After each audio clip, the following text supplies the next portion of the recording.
Hello! Andito na naman ako, the fashionable, the beautiful Pinay, Kikay Karengkeng, ang alemong na kusinera. So, this is my outfit for the beautiful food. Oh. You like my dress? Oh, di ba? Maganda. Ganda. Sexy ba? Wow, pang fashion. Okay. Ang ituturo ko naman sa inyo lutuin ngayon ay ang very sweet, very famous, very favorite of Filipinos, ang leche flan. Kaya mga leche, matuto kayo mga leche kayo matuto kayo magluto ng leche flan sa akin. Okay? So, ito ang unang kailangan. Eggs. Ayan. Itlog.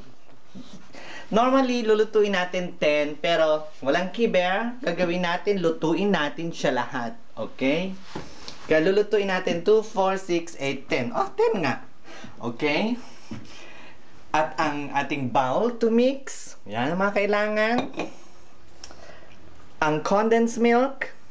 Yan, malabnaw. Pang coffee, hindi yung H-milk or ano man dyan na nabibili dito sa Germany. At ang malapot or evaporated milk. Okay?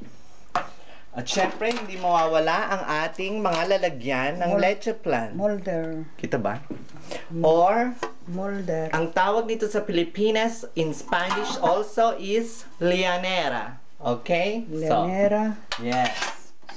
And then, we need our red sugar again para ito ilalagay doon sa ilalim ng paglalagyan nyo ng leche flan para maganda ang maganda ang kapit ng sugar sa lianera at sa leche flan.